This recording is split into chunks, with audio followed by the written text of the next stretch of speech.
and welcome to Mostly Minnesota Music Podcast Edition. I'm Ann Tracy. I'm here with my co-host, Heather Baker. And I'm so excited because we're here with my seventh favorite hip-hop artist, Nur-D. Yes, yay! Hello. Thank you so much for being with us. Yeah, thanks for having me. Super fun quarantine edition. We out here. Exactly. And you were one of the last guests we had before things shut down. There you go. See, because we talked to you in posted out. Yeah, February, I think. So yeah, exactly. Maybe this will turn things around. I hope so. Yeah, you gotta double down. It'll flip. Wouldn't that be amazing? Uno reverse card. We are giving him all the power. Yes. I would happily give you all the power. I'm just gonna tell you that right now. So yeah, we wouldn't do that. Trust me. I'm very lazy. Hey, you know what? I would take some lazy power right now. That's real. That is real. You have been busy doing lots of different things. You were busy doing lots of different music, and now you're doing lots of different civic engagement, I'll say for that. So tell us a little bit. So what's up with you? Yeah, well, it's been a wild couple months for everyone. Obviously, with the quarantine that hit pretty hard. The first thing I was doing was when the quarantine hit, it canceled a lot of people's shows, including mine. And for someone who's a full-time musician, and a lot of my friends are full-time musicians, it put us in a financial bind. Yeah. Dead stop. So what I started doing is I started putting on streaming concert events to raise money for artists. And so that's what we were doing. We were doing these shows. We were paying artists. We raised over $4,000 for local artists, and we were giving out money. We were throwing money at people at this point just to try to keep the lights on, keep phone bills going, groceries for people, stuff like that for the local artists that don't have the financial stability to weather the storm. Yeah. And that was my plan until the quarantine was over. And then, obviously, the events of George Floyd's murder happened.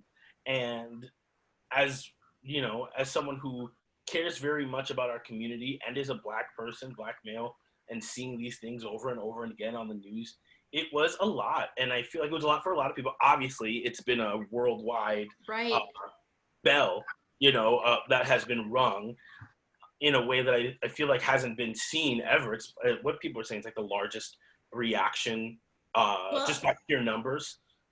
So people started going out for protests. I was there on that first march from Cup Foods to the 3rd Precinct. Me too. You were there too. Okay, wonderful. And obviously, as you know, that didn't end super positively with the police coming in. And so I knew then that it was going to be a bigger deal.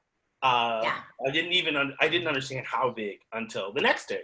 So protests continued on to the next day. And so that night, Wednesday night, I had a message from one of my friends who was out there. They said, hey, one of our other friends, our mutual friends, got hurt pretty bad. We're not sure what we're going to do. So I was coming down there. Me and my fiance, we went down there to with water and milk, because at the time we thought milk was super good. And so we were let's go down there with all this stuff. And when we got down there, first of all, it was like Mad Max. It was chaos that first night.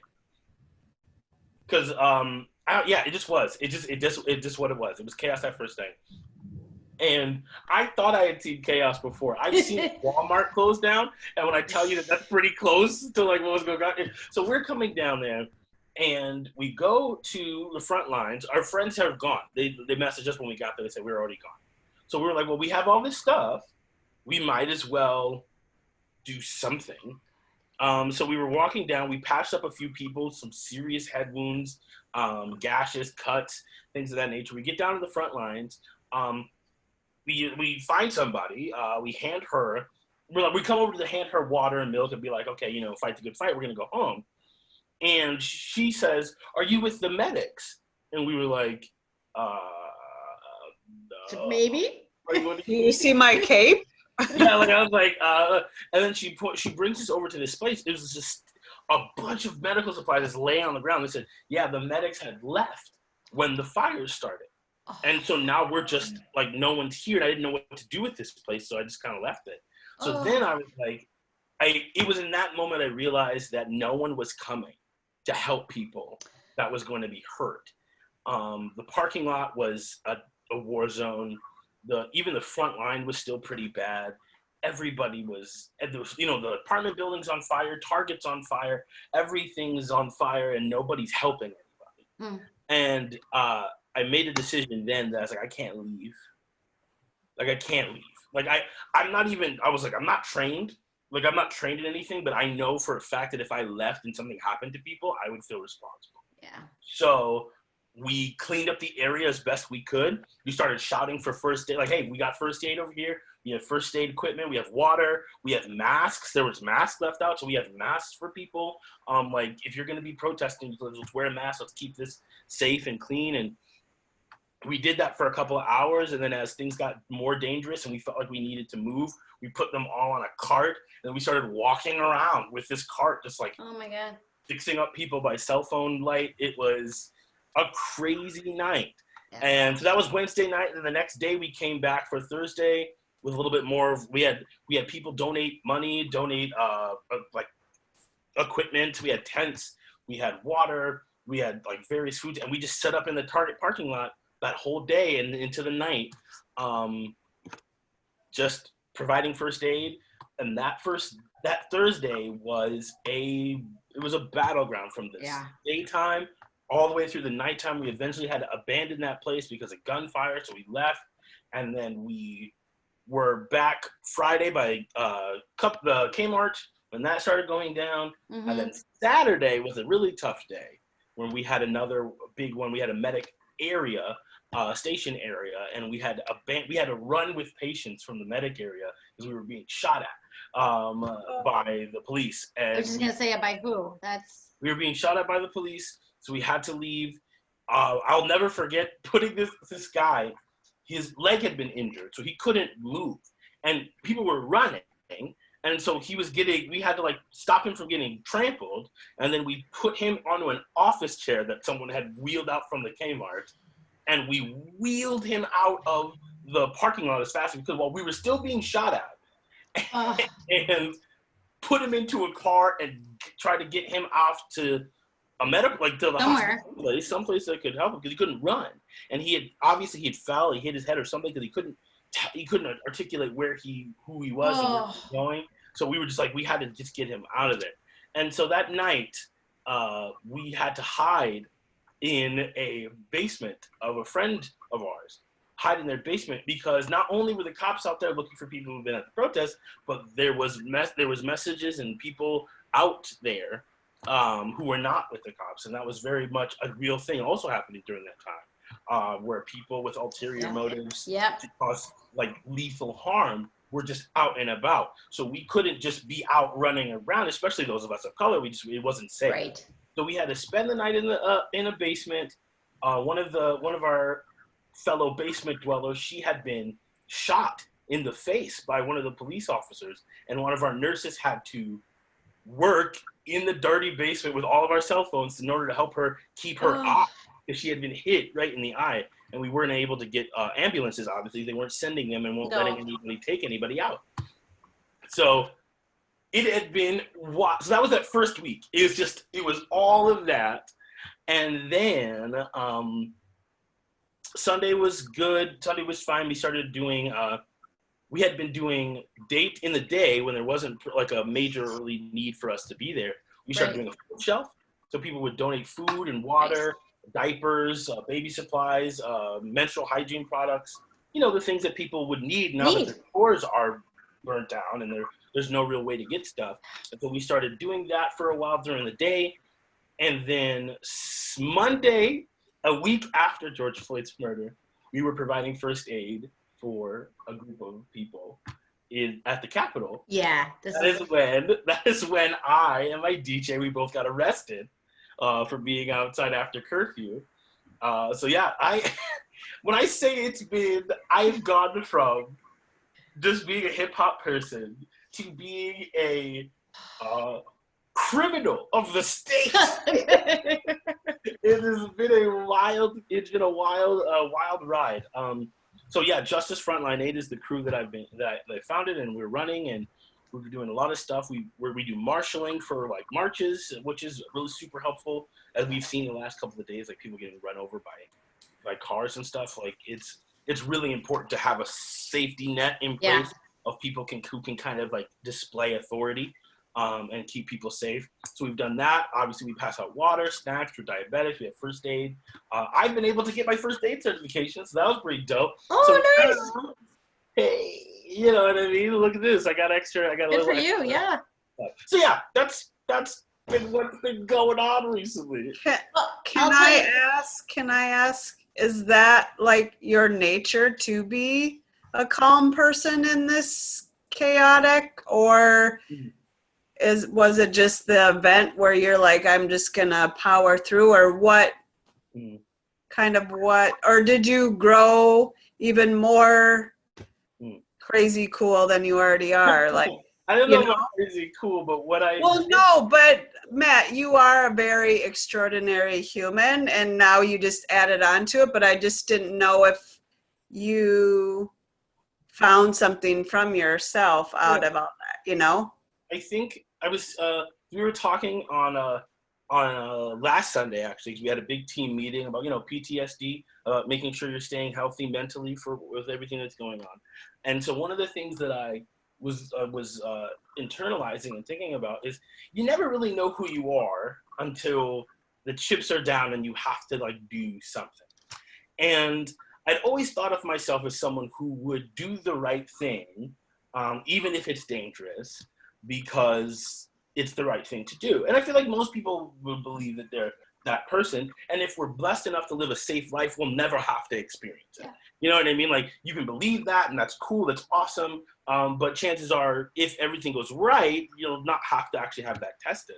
But I've lived a life now that I can say that when someone brandishes a gun, I'm the kind of person who runs towards and keeps everybody safe than the person who runs away. And now neither of those are bad, because there's a lot of reasons for people to run away, and being safe is important. But I now know a little bit more about myself and who I am as a person. And I'm proud, because that's what the kind of person I thought I would be the person who would run towards and be like, hey, everything's okay, it's all right. Let's everybody be safe, everybody be calm, let's talk about this.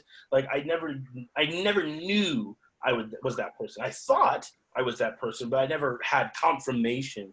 And when your body moves before you have a brain to think about it, that's your instinct to do.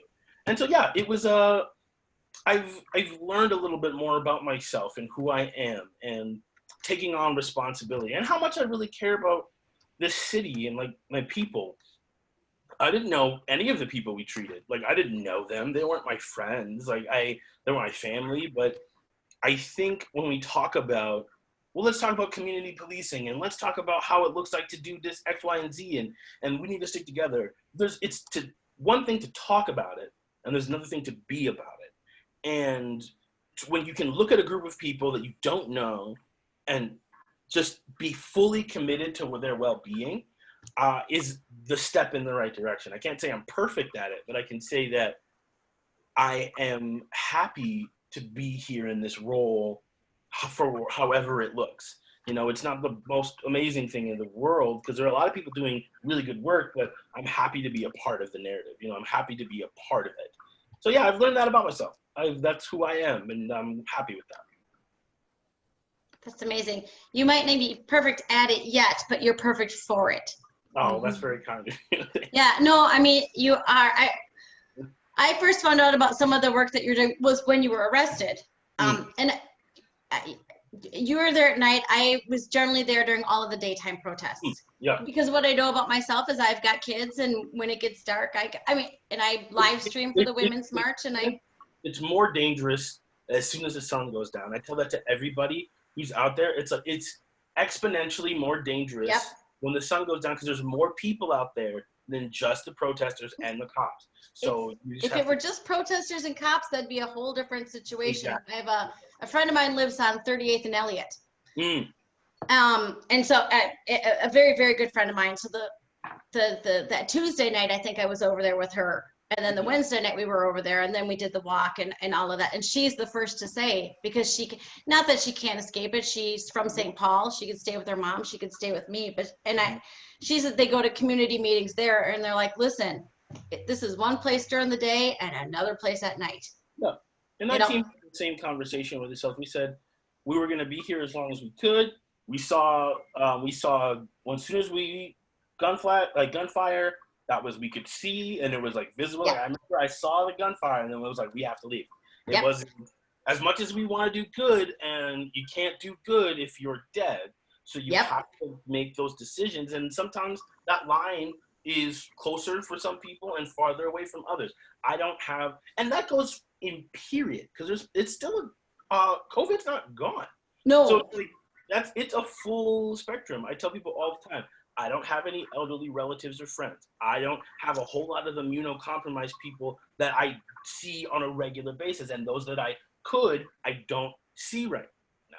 Like, I don't have any kids, and my fiance is already out there. So the risk for me to be out is minimal in comparison. If you have people in your life, elderly people, immunocompromised people, children, anything like that, then it is a much higher thing for you to go out for any reason, but especially to be around a large amount of people all at once. Yeah. So there's no judgment. It's just everybody has a different role right now. Well, that you have a nice it takes me back to I remember we talked a lot about Dungeons and Dragons last time we were on, but kind of what is your role? Mm-hmm. Exactly. And you probably remember better than I do what the specific roles are, but everybody does have a role. Everybody has a role. We've had people just drop off food for us when we were doing the food drive, the food mission.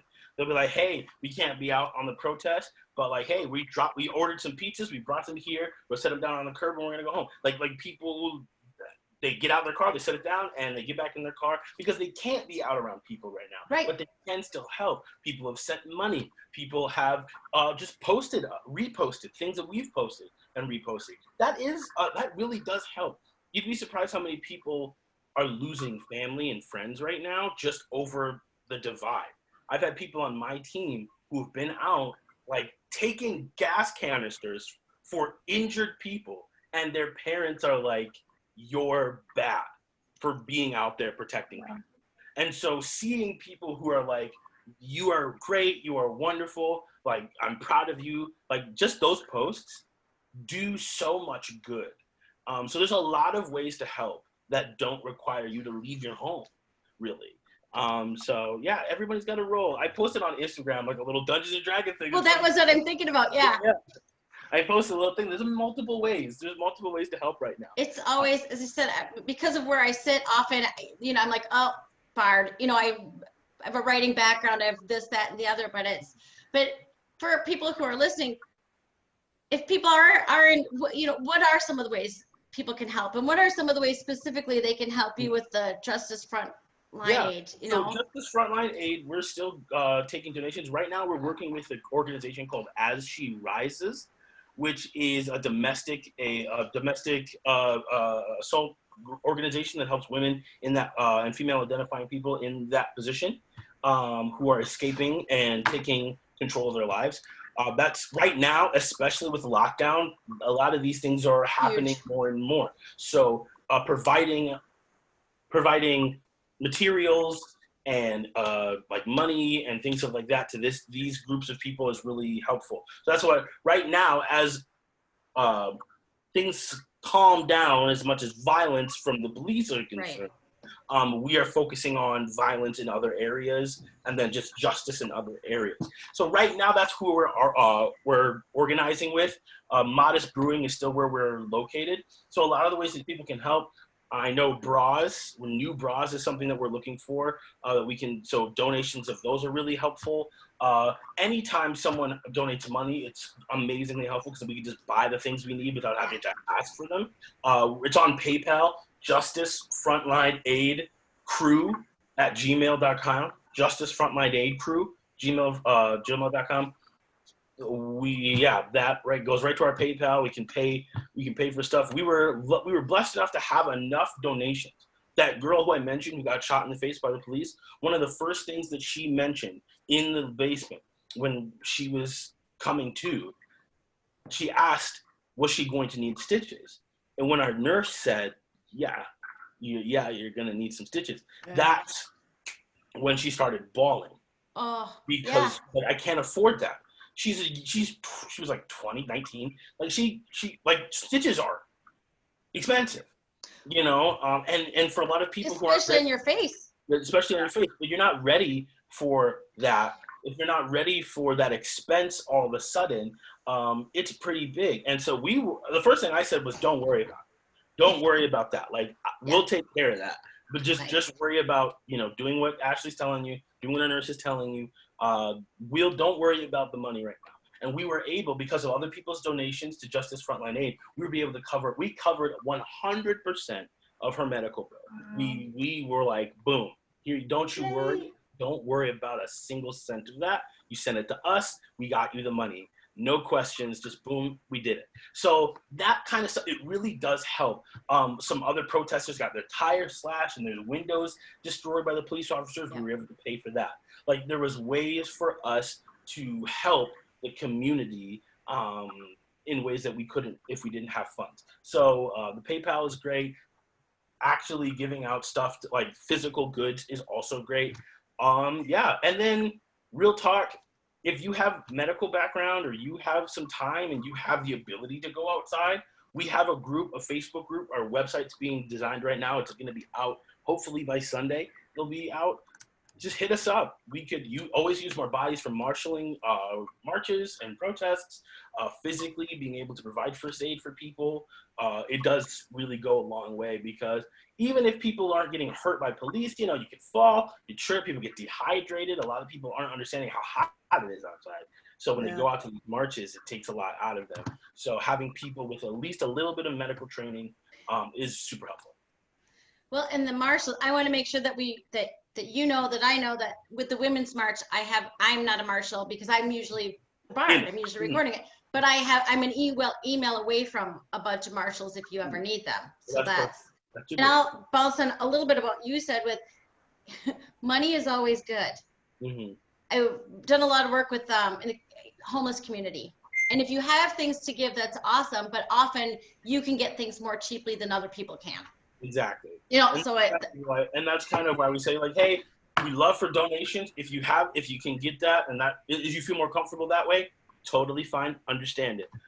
Finances is the easiest way for us to just go right out, and you don't have to leave your house or do anything you don't want to do. You can just send us that, and we'll be able to send somebody out, get the stuff we need. We've already bought over 50 bras for women, as well as menstrual products, things of that nature. There's gift cards, gas gift cards, food gift cards, things of that nature. A lot of places aren't taking cash right now. So being able to give people things that will allow them to purchase the things that they need for themselves, especially when they're coming out of that predicament, the autonomy, allowing them to have the autonomy to do it themselves is important.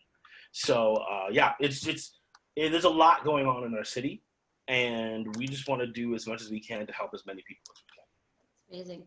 Well, and you mentioned, just to pivot a little bit, because because this summer's crazy town. Crazy town. The summer is crazy town. You mentioned As She Rises, and in the midst of this too, we've got that whole, we spoke a little bit before, so I'll use your word, this reckoning in the music world. Yes. Whew. It's a lot happening all at once. And I was speaking on a hip hop podcast about it a little bit ago, but I said, what people can understand about this is there was an intersectionality to this whole thing. Mm-hmm. So you had Black Lives Matter coming out strong with support unlike it ever had before. National support, like gushers.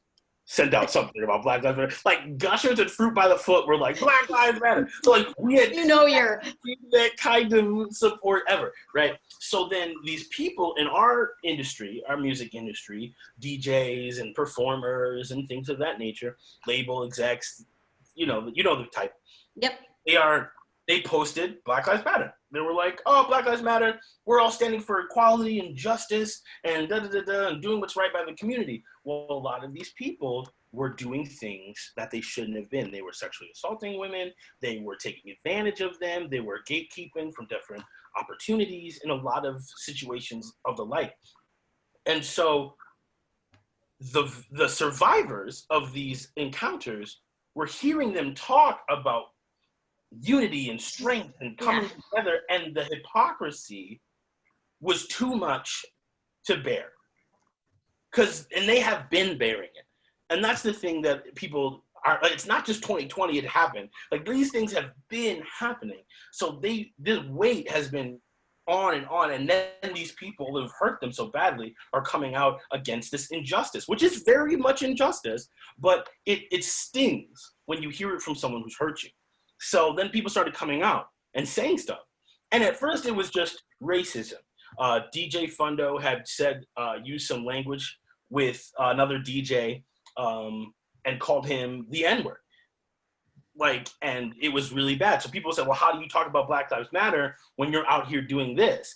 And then people were like, well, how are you talking about anything because you're out here doing this? And the women coming out of the woodwork, like, yeah, he did say this, he did this and this. And then people started saying, well, if we're gonna talk about him, let's talk about X, Y, and Z. And then everybody started getting named. And so there was this reckoning. And I like reckoning because it conveys a sense of righteousness to it, which I think needs to happen. Because I've seen people use Minnesota music industries having their Me Too movement.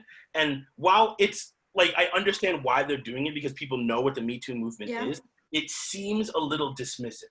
It seems a little dismissive, taking the concept of women and female identifying artists holding sexual assaulters accountable for their actions and turns it into like a hashtag politically charged thing.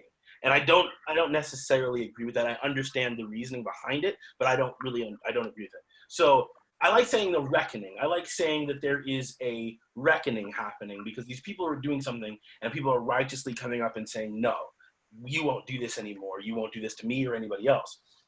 So here we are in the hip hop industry, and a lot of names have been called out.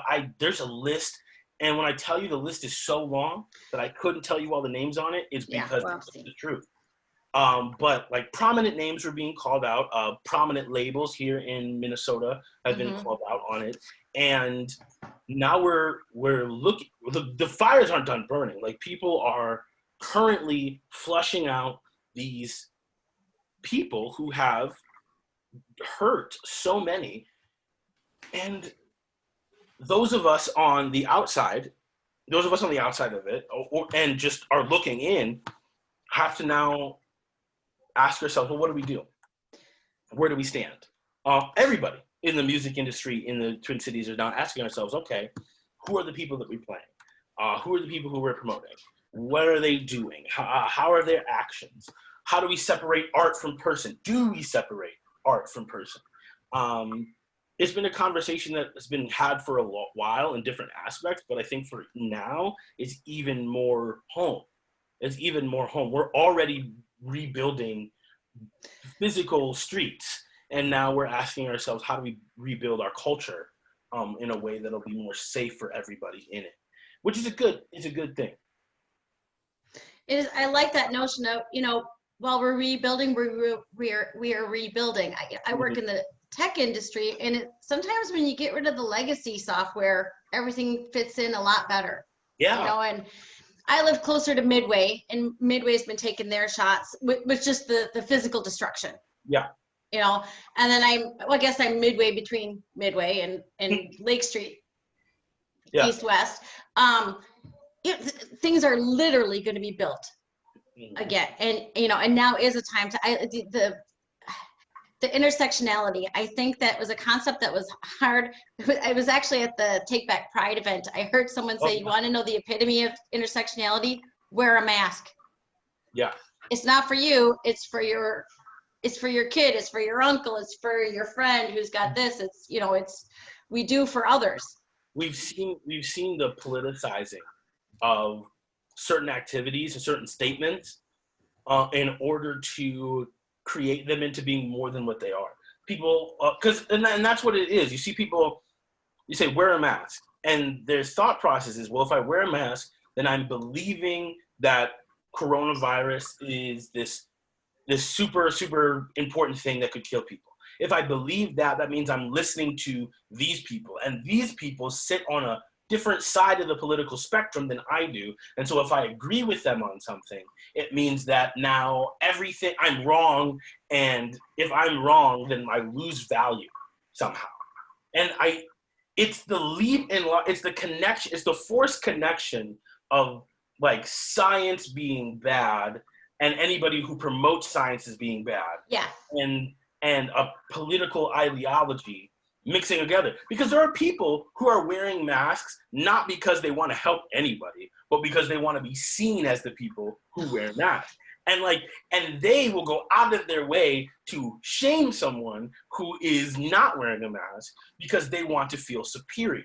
And so you have these two groups of people purposely not wearing a mask, not because they care anything about the virus, because they want to be seen as a rebel. And you have people wearing a mask, not because they care about anyone, because they want to be seen as a champion. And they go out to fight each other on the streets. Why? Because they both feel less than. They're both looking for somebody to come to them and tell them, you're great, you're good, and you're valued. And it's a shame because people are getting sick. People are getting sick out here.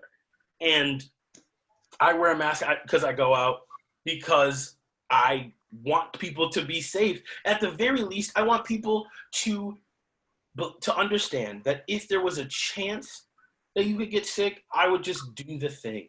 Right. I would just do the thing. Just do the thing. Even if it doesn't end up being a thing, like that saves your life. At least you know that I thought it could, and I did it anyway. And it's not like they're asking us to shave our heads or do No. something hard. I mean, Yeah. like, it's not, no, God love the people on the front lines who are wearing the serious PPE full time. Like, Yeah. that's not an easy thing, and God love them. But for the rest of us, You just put a thing on, just you walk in, you get your aspirin, you walk out, Exactly. And it's none of these places are places that you have to go. They're places that you'd like to go. If we're going to be really real about it. None of these places are places you have to go. They're places that you'd like to go. You can order if you would like to take the extra, if you don't want to wear a mask, we live in a capitalist society. So if you don't want to do the thing that everybody is asking you to do, you can pay to not do that. Have someone pick up your groceries for you. There are services for that. You could call a friend and ask them someone who is willing to put on a mask to go out there and get your groceries for you. My real talk is like, if you can't call 4 people in your life and ask them to buy groceries for you because you feel so strongly about not wearing a mask and you need to get whatever you need to get. If you don't have 4 people in your life that could do that for you, then maybe you need to act better. Maybe you need to be better. you need to get right with the world. Like that's crazy to me that you would rather be seen as someone who would put someone else's life in danger for Red Bull and potato chips than anything else. And again, like people honestly goodness think that if I wear a mask, I'm gonna get sick and die.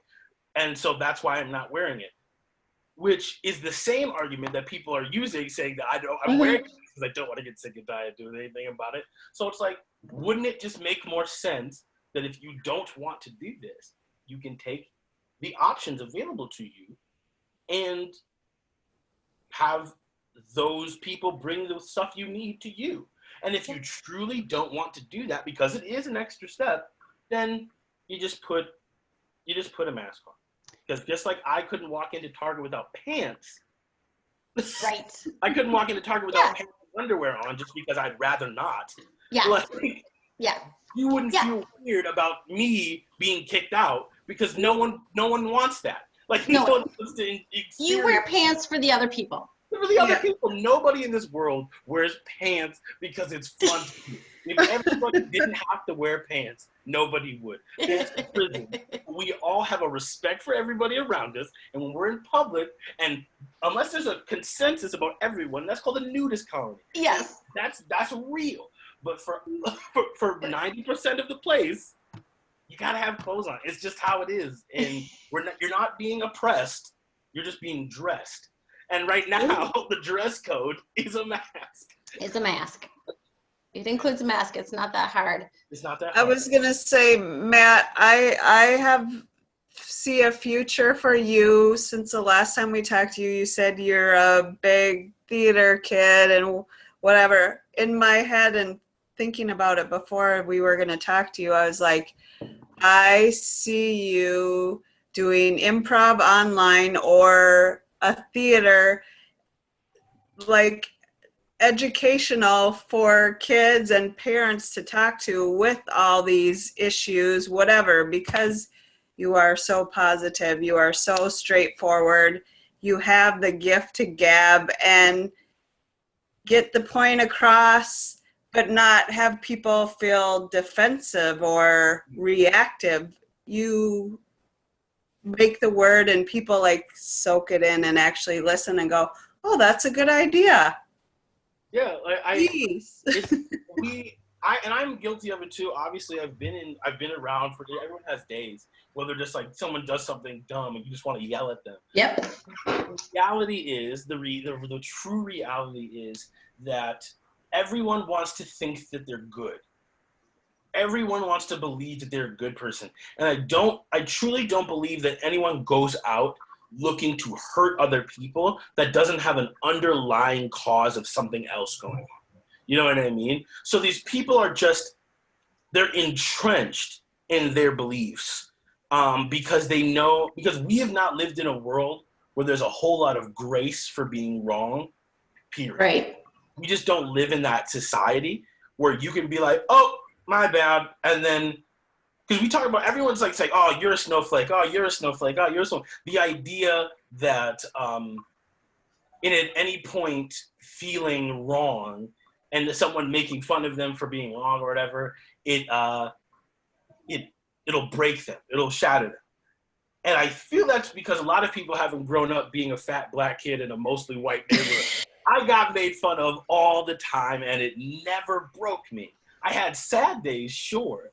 But like, people need to know that it's okay to be wrong. People might say some things about you. And yeah, it's tough. Because we do that with our politicians, we do that with our musicians. Like, a Democrat will come out and say like, hey, we should vote to legalize marriage for everyone. And then someone would say, well, back in 1986, you said the exact opposite. And they're like, yeah, and I was wrong. Like that should be enough for all of us. That should be enough for all of us to be like, yeah, they were wrong then and they're right now. I was wrong about stuff when I was growing up and I learned and I grew. I used to think that blue cheese was bad and now I love it. With honey, it's okay, but I've never had blue cheese with honey. But I actually can appreciate I actually like when people are wrong, or say, if you're having a discussion and somebody's like, nope, I think this, and then you're having a discussion, then they go back and go, you know what? No, I switched my mind. I can see where you're coming from. Mm-hmm. I agree with you. I love that. And it's tough for a lot of people because the things in which we're talking about now, a lot of times are built upon their worth as a human. And so it's like someone say like Black Lives Matter. And there are people who feel that if they say Black Lives Matter, they're somehow betraying any other value they have because it's become politicized. Like the phrase Black Lives Matter has become politicized into, if you say this, you are believing all this other stuff that another side might believe. Not just the sentence you're saying, but all the other stuff that everybody else. And it has nothing to do with the Black Lives Matter movement even. It was like, if you say Black Lives Matter, then you're agreeing with Democrats, and Democrats believe in this. And so then you are now believing in this. Or if you like, it's this whole circle of connectivity, because people, I mean, honestly, it comes down to voting. It comes down to like people wanting to make sure that people vote one way and stay that way. That's messed up. That's a whole other conversation. Yeah. All that to say is that we here in the Twin Cities right now, in Minnesota as a whole, we are facing, we have the world's eyes on us. And it's like, well, what can we do to show connectivity in this time of isolation? Because that's where we're all at. Everybody's feeling isolated. Even if you live with your family, you're still feeling isolated because the world shut down. And now we have fires in the streets. People are fighting. There are riots. It's scary time to be around. And we don't want people dividing us into tribes right now. It's not going to be helpful. And I say that all while being like, there's certain things you can't be divided on if you want to live in a civilized society. Like, we can't have people of a different color be disproportionately attacked by the people who are supposed to protect them. That's not something that is an opinion. That's a fact. Like, we can't have that. And so we have to, like, how do we work through this? We can't have women and female identifying artists and performers feel unsafe or unable to proceed in this industry. One of the things I said was that never once in my career have I ever been in a conversation with a business partner about music or anything, and I've ever had to wonder if they weren't listening to me because they were trying to have sex with me. Never once has that been something that's crossed my mind. And not saying that they haven't, because like, but You're like, awesome. but It's really hard to comment at all right now, but I get it. It's never been something that I have to constantly think about. And that goes across all of the spectrum of jobs. Like, not just music industry, but all over. So it's like, these are the things that we can't abide. We can't abide in a society. And we can't politicize that. We can't that. It means exactly what I said and nothing more than what I said. It doesn't mean that you have to agree with everything another person says or everything this person says. It means that we can't live in a society where a female identifying person cannot have the same opportunities as a male identifying person in the same field. And because that only, it stacks, and that goes generationally. So yeah, I'm doing my part to speak on that as best I can, and then move out of the way when people who are experiencing that really take the stage, and you sit and you amplify voices. That's pretty much all you do. That's what we do. That's what we do. We need to find a way. I mean, one of the things that you said so astutely is that people go and do things, feel this way, strongly hold to their ideals because they feel less than. Mm-hmm. And I think some people are afraid to ascribe to certain political leanings or certain ideals or something because they feel like if they do, they will become somehow less than. Mm-hmm. With realizing that sometimes if you let go of some things, everybody gets stronger. Exactly. Everybody gets stronger. You know, you'd rather be on a team. You want to be on a team that's always winning. Yeah. You don't want to be the highest scorer of the losing team every time. Yeah. You know, and there's got to be a way to get people to a point where, you know, let's lift us all up. That's not meaning, you know, we're not trying to knock you down. We're trying to, as much as possible. And that means leaving room. And I think Heather gets to the point too, that you leaving room for people to change their minds, leaving room for people to step back and to pivot and change. You know, it can't be so divisive. You know, you've got to have those opportunities. And I think you do a good job of it from what I'm hearing you say tonight, but I really was their Dungeons and Dragons story and how you were using that as a tool, because it takes it out of context. Mm-hmm.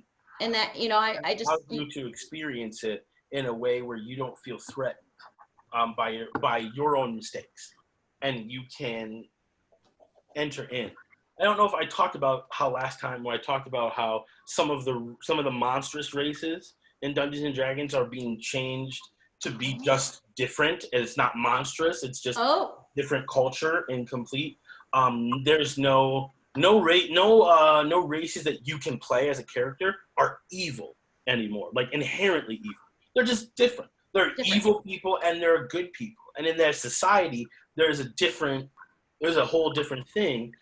And I think that's important. And it's the same with us. I mean, we've become obsessed with winning. We're a very competitive nation, which is good in some aspects.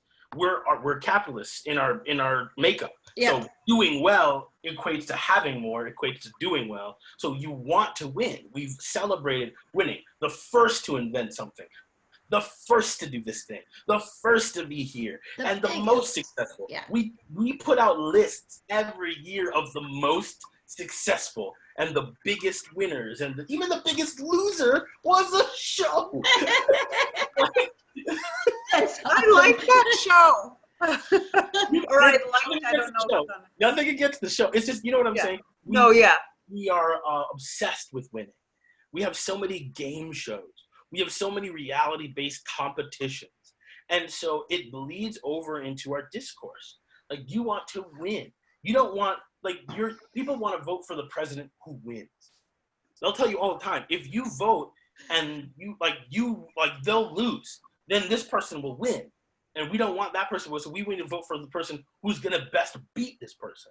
Not the person who you align with the most. Yeah. Not the person who you believe in most strongly, whose words touch you and their policies move you. No. It's just whoever is going to be the best to win. And we've been conditioned to do that. And we're such in a deep hole that people feel like there's nothing they can do. I know last election, a lot of people felt that way. They felt as if, well, if I don't vote for this person, then it's a vote for this person. And while there is some practical truth to the statement that we're in a society that is a two-party system. Duopoly, yeah. And likelihood one person's vote isn't going to swing election any particular way. But the ethical reality of it, like the practical reality is this, but the ethical reality is if you're voting for someone that you don't agree with and don't care about, or you're supporting a system or a people, a label or a music artist, and you don't agree with that person, but you're supporting them anyway because, well, what else am I supposed to do? It moves that machine that much deeper into our society. Yeah. And yeah, you might get some flack for it, and that's okay. That's okay, because if everybody voted their conscience, if everybody voted what they actually believed in, our things would be so much different. It'd be so much different. There's always these little polls, they put online, and they have you answer the questions, and then after you answer the questions, it'll pull up the people that you are most aligned with. And every year people are shocked. And I said, I personally believe that those should be mandatory before you get to vote. I think it should be mandatory. I think that you should have a list of 60 things, and we fill it out, and then they go here are the candidates that said, who also filled this out, and then you can see where you align with most readily. And you can still vote for whoever you want. Yeah. Vote for whoever you want. It doesn't take away anybody's freedom to vote. No one will know. No, it is just as anonymous as everything else. The voting booth stays undefiled. But I think that people don't even know who they're voting for. They just see a color and they go. Or they just see a label, talk about music. They see a label and they go I like this label, or I like this artist, so anything they make is good. Anything they say is good. Boom. And it's no. Hamilton, for example. People are getting into Hamilton for the first time. Lovely musical. I'm a big fan of Hamilton. Think it's great. Is there problematic stuff in it? Yes, 100%. You do a musical about slave owners being the heroes of the day is really problematic for the people. Yeah.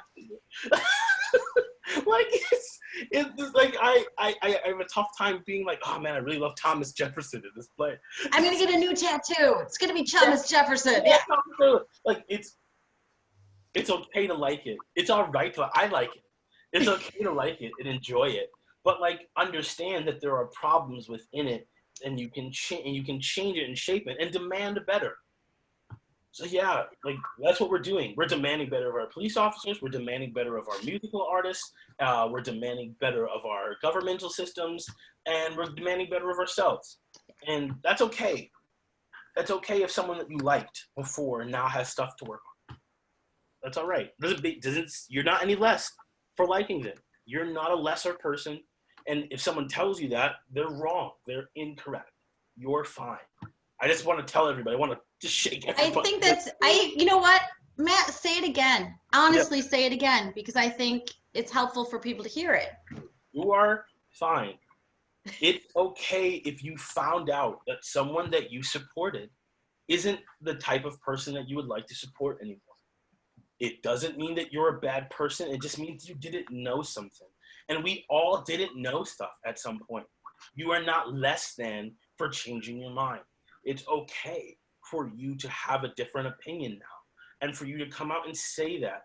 And people might give you guff about it, and that's gonna happen. But that is not going to devalue you.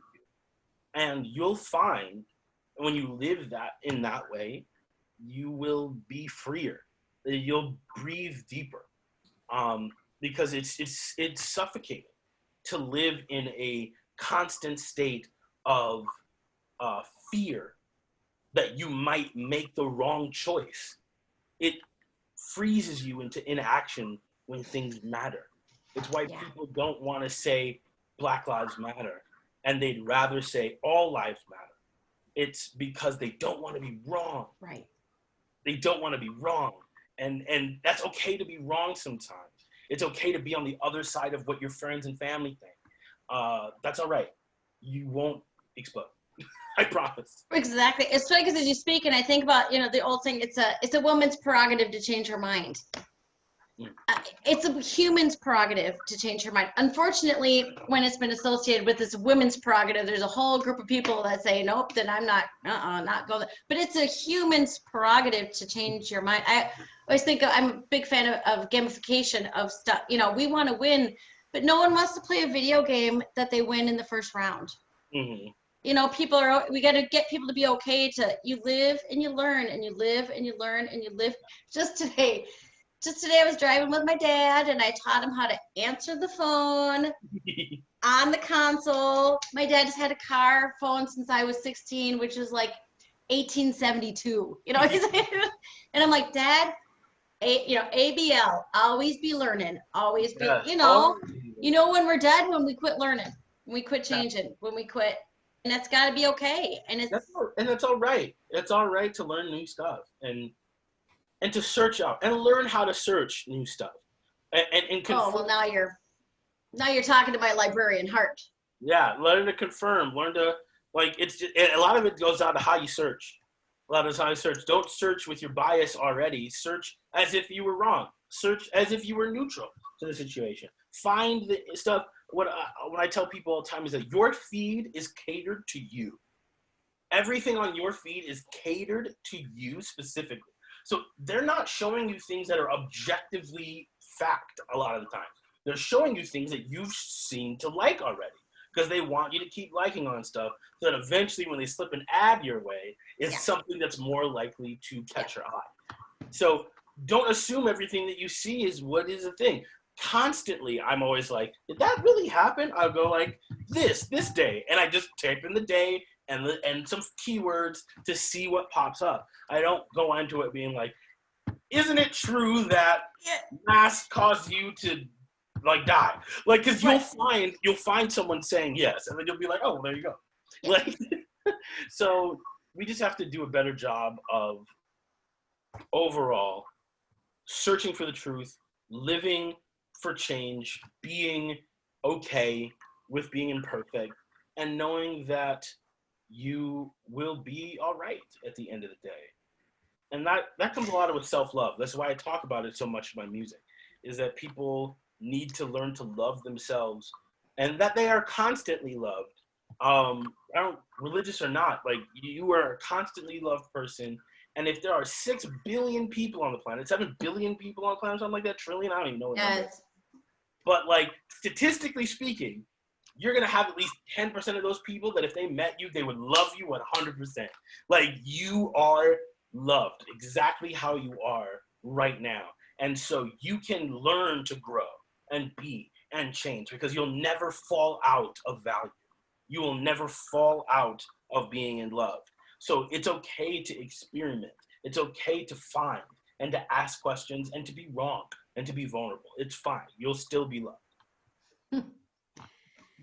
I like the asking questions part, but I was going to say too, it's almost like we have to retrain our brains too, because we always want to go, somebody said this or whatever, this is who they are. Yep, okay, got it. And then you're not thinking or you're not listening anymore. So you kind of have to train yourself to not put somebody into whatever category and actually keep listening instead of, nope, this is who you are. So you're not welcome. You are welcome, whatever. Slow down. Actions always speak louder than words. I've always said actions speak louder than tweets, Facebook statuses, Instagram posts. Actions are the loudest indicator of what someone will do. Now, I do believe that out of the abundance of the heart, the mouth speaks. So if you hear someone say consistently over and over again every day, I like chocolate ice cream, chances are they like chocolate ice cream. It's just like, if they've said it a million times, you can assume that they like chocolate ice cream. But if you only see them eat vanilla ice cream, then you might have to ask yourself, are they saying it, or are they actually living it? So you listen to their person's words and you take their actions and you see which one happens more consistently. It's important to take both into account whenever you're looking at a person and being able to know when that person is real. Because we have a lot of men in these positions, talking in the music business now, who have been called out and are like, I didn't know what I was doing. I didn't know what I was doing, which is something they could say. And then you say, okay, well, let me look at your actions. Let me see what you did. Let me see how you responded. I don't know if that's the case, because what you've sang about for the last 10 years seems to think that you very much, well, you know how you're acting, and we're finding out that you've played out what you've said in what you've done. So it leads me to believe that this you did know. So I don't really know how you could say that. I can understand people saying that I'm going to be better. And I believe I'm for redemption. As weird as that sounds, not everybody's on that train with me, and I understand that, and I fully understand that that's like a viewpoint. I'm one for redemption, but I think redemption takes time. I think that actions have weights that will be felt for a very long time. So while, like I say, it's okay for people to be wrong, but there's still consequences to actions. Words are words, but there are consequences to actions. There are consequences to how you make someone feel. And if you've made someone feel uncomfortable, unsafe, if you've taken from them something that cannot be replaced, then there is consequences to that. It doesn't make you unlovable for the rest of your life. It means that you are going to have to repent. It's going to mean you have to atone. And some of that requires action, active action, to show that you're different. And that person has no obligation to ever do anything with you ever again. It's just that you have to work on yourself for your own sake, for your own energy, for your own life, for anybody else you come in contact with, because now you know. And now you have a responsibility to do something about it. So we have a lot of these artists out here that are going to want to jump back into the music game once things pop up. Because right now it's real easy. There's no shows. Yeah. There's no shows. There's no venues open. So it's really easy to be canceled right now. It's like, honestly, it's real easy to be canceled because you can't go anywhere. No one can do anything. No movies are coming out. Like, like television shows are being made. Like, it's real easy to be canceled. It's a golden age to be canceled right now. But we'll see who. Oh, sorry, I have a dog coming at me. We'll see who truly is looking to change. Yeah. When the things open back up and they want to come play outside with everybody else. And it's like, nah, you're going to have to, if you're really about what you're saying you're going to do, the action would be for you to step away for a little bit. Work on yourself. Maybe go to a facility, go to a therapist, get your mind right. You know, take whatever healing approach that you need to take that is healthy and appropriate. Take that and do that. But then, yeah, let people grow. Allow the system to rebuild itself. We'll see. I'm slightly optimistic. We'll see how things. Like I said, it's real easy right now, so we'll see when things start opening back up. Well, I think part of it, I like the idea. Redemption. I like that redemption with a probationary period. Yeah, that's it should be an action. Yeah, redemption is not just a gift that you're just given. right. From society, I should say. Society. That's not how society works. No. Like you have to show that you're a different person, and I think that requires time. That requires time. It requires work being done, and it might mean you change what you do forever. That might be a thing. That's the other thing. Like I've been saying to people, you know, if you were a super mega musician, and it turns out that you've been using that position to hurt people, maybe the best way for you to be a better person here on forward is for you to not be a super mega musician anymore. Yeah. Maybe that's not good for you. There are people who can't drink alcohol. There are people who can't gamble. Really? They just, it's not good for them. It's just not good for them. So the best thing they could do is to not be a part of that environment. That doesn't mean you're bad. It doesn't mean that you internally, your soul is bad. It just means that there are certain places that do not function well for you. And you need to not be in those places. And you could be the best person who works at Best Buy. Maybe you get a job, you know, selling homes. Or maybe you're a carpenter or a plumber. Or maybe you are maybe you help with dogs and cats, work at a veterinary office. Maybe there's a million other things that you can do that are very wonderful and very life-giving. And you just don't get on stage and are adored by people who will do anything for you. Because that is not a good place for you to. Right. That's powerful. Mm. And it's powerful to help people recognize that it's not good for you. It's not good for. It doesn't mean you're bad. It doesn't mean that you're beyond help. And to compare it to, an addiction, like some people can drink alcohol and they're fine. Some people, it's not for them. It doesn't make you a better person. It's not. You may think you're really good at drinking. You may not be. It's really, you can live a happy life without it. You can live anything. We don't want you behind the wheel of a car, and that's the kind of concept we have to think about. Like these actions, but you might think it's benign. How many people have driven home a million times, not thinking there's a problem? But when there is a problem, it is going to be devastating for people forever. Not just that week, not just that month or that year. It's forever. A lot of these stories that are coming out are 10 years old. Yeah. You know what I mean? And these people have been burdened with that this whole time. Well, you've just been out playing your music and dancing and being the cat's pajamas. But it's like, you've hurt someone. Yeah. People. And then anyone that they've talked to are now dealing with the jagged edges of this person because you've broken them in a way that hasn't been healed yet because you have not been called to task. It spreads. It's like a cancer, which is why when we say it's a reckoning, it truly is a reckoning. It's a righteous removal of cancerous energy in our community. I don't know what else to say about that. Not to say that you will never be good or you'll never be loved or you're never going to be a better person. I don't like saying that. I don't think that that'd be right. No, I think you're right. I think that's. But I think that it's important to know that your role in our community might change, might be irrevocably changed.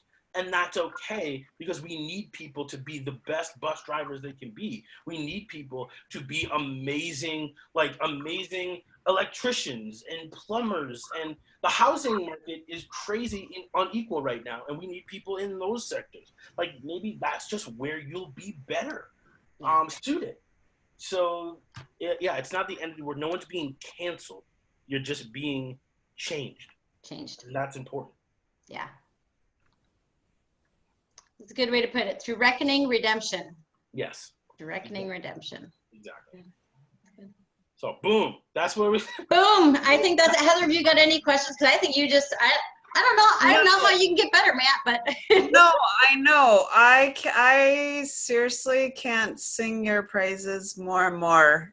Even just listening to your music too, it just has the feel and lightness and happiness. And like Ann and I went to the best, Yeah.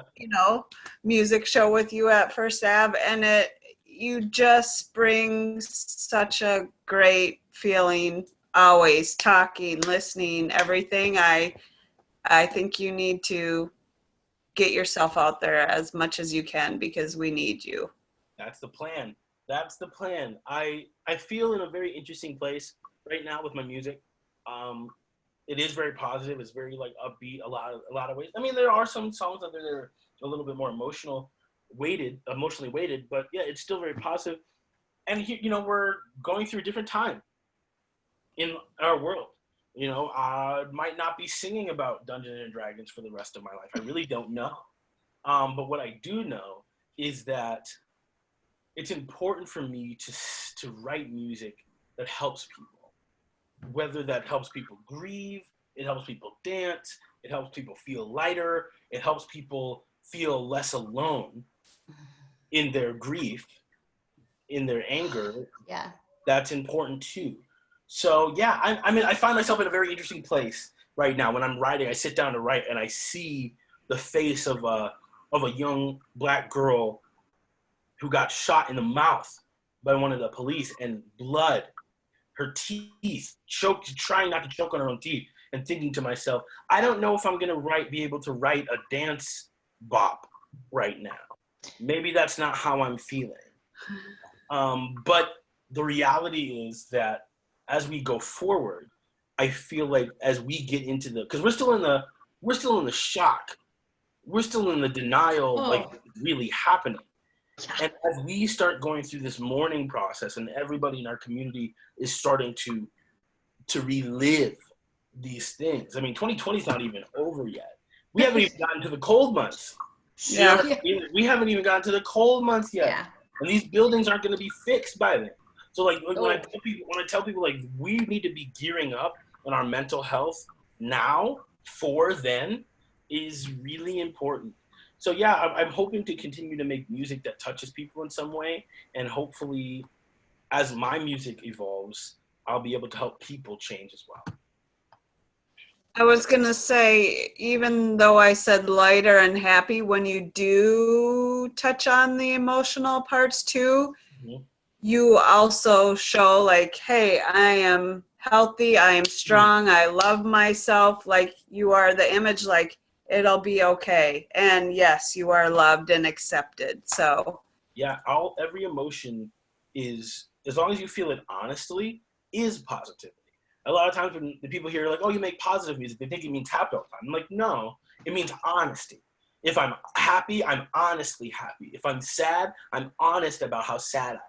Because feeling the emotion and analyzing it and being at peace with whatever emotion that is, whether it's regret or grief or anger or confusion, being honest about it and allowing yourself to process that is a positive action. And thus the music will be positive because of that. So even my sad songs, people are like, oh, I love this song because I felt it.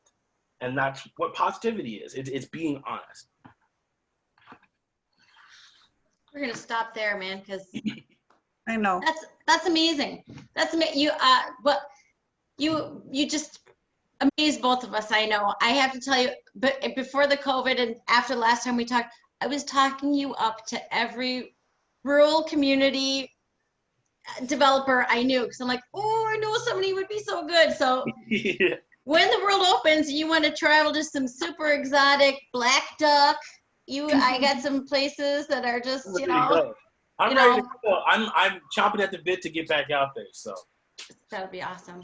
Awesome. Matt, Nur-D, thank you, thank you, thank you. One more time, give like 2 places where people can find you. I will make sure to put this in the writing too, but. You can find me at Nur-D Rocks, so at N-U-R-D Rocks at all social media. That's Twitter, that's Instagram, that's TikTok. If you're cool and on TikTok, TikTok dances, you can find me up there as well. Nur-D Rocks, N-U-R-D Rocks. Also, there's nurdyrocks.com where you can find me. It's my website. You can find all of my pictures, some video, all of my music out, so you can buy it. So there's a lot of stuff there. So all those places are great. And then lastly, Justice Frontline Aid on Instagram. Super great to follow us there. You can see what we're doing there. Awesome. Thank you very much. Thanks for having me. Thanks. All right. Curtain comes down. Curtain.